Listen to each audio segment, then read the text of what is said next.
Okay, I'm just going to show you how to make this caramel chocolate.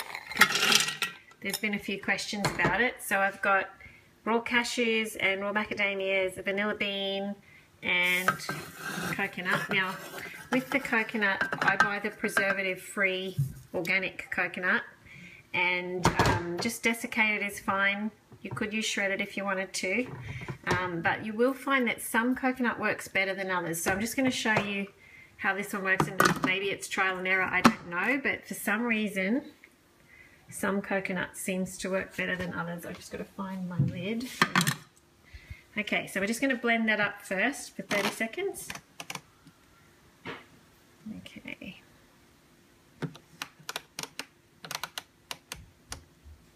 Okay.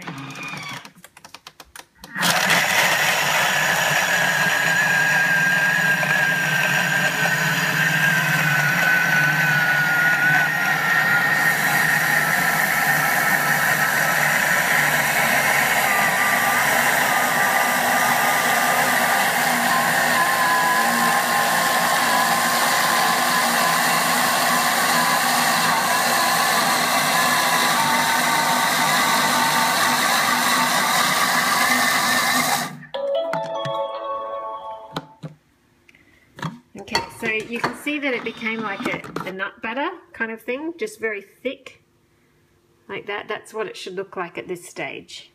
And I've heard some people say that it's separated. I'm not really sure why that happens, but that's all mine does at this stage. Okay, then you add in the cacao butter. So I've got the ones that are in little wafers. And some raw dates. Make sure that they're raw dates. Maybe, I don't know if some people are using dry dates. That would make a difference to the texture. And a quarter of a teaspoon of sea salt. I think that was a little bit less. I'm not real good with measuring. I just sort of chuck it in. Okay, lid back on. And 30 seconds again.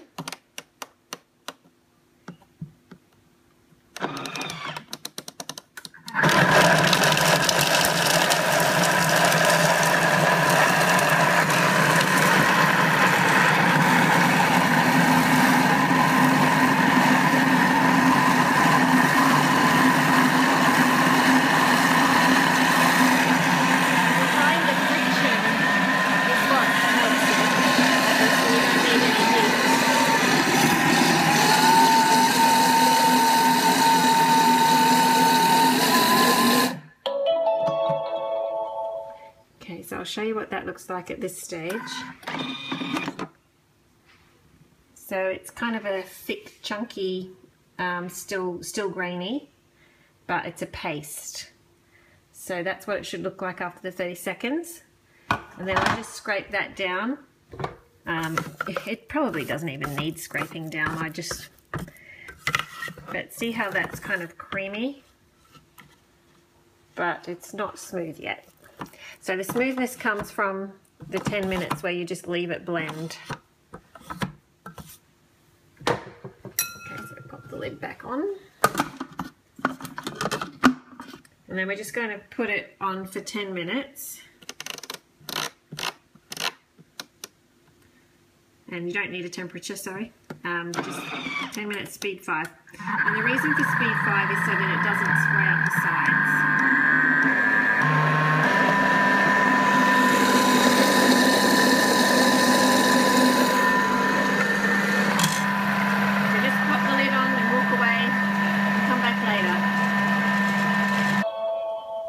Okay, so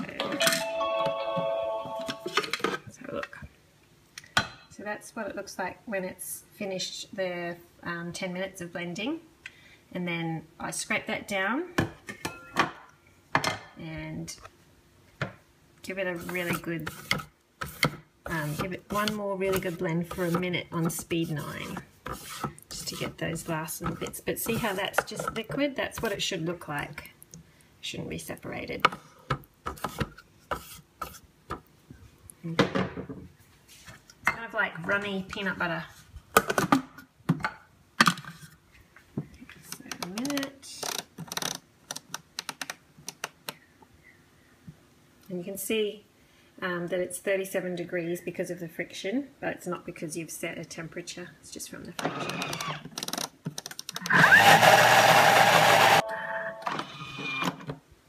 Okay, now there's even so I don't spill that everywhere. Okay, you can see that's steaming a bit now. It's gone up to 45 degrees. Okay, and just to show you, it's not perfectly smooth, like people might think it's like chocolate smooth. It's got coconut and nuts in it, you've got to remember, so it's like runny nut butter. But once it sets, it's quite smooth. Okay, so you just go ahead and pour that into your molds like that.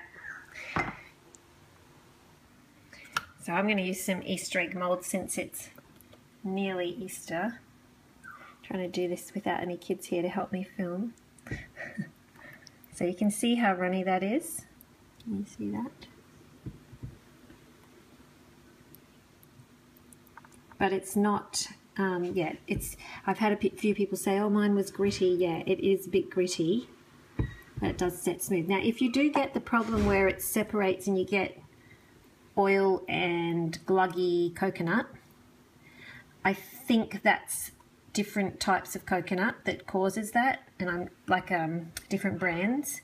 I'm not really sure why that happens, but what you can do, if it sort of separates, add a couple of tablespoons of coconut cream and mix it together, and then go ahead and put it into your molds and it'll be fine. It won't be maybe quite as smooth as this one, but it will still be really delicious. And there's lots of other variations on the blog, so if you have a look at the paragraphs before the recipe, I know sometimes people just skip straight to the recipe and then they email me and say, well, how can I make it without nuts and how can I make it without this or that? It's all in the writing on the blog.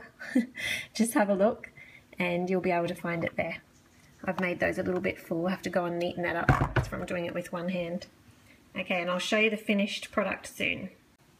I decided to do some as bark as well with cacao nibs and macadamia nuts. You could put dried fruit. I did some the other day with dried sour cherries and, oh, what else did I put in them? I can't even remember, but it was really good. So just pour that over them. Okay, so they're done now. You can see that they are really glossy and smooth, and you can just push the two sides of the eggs together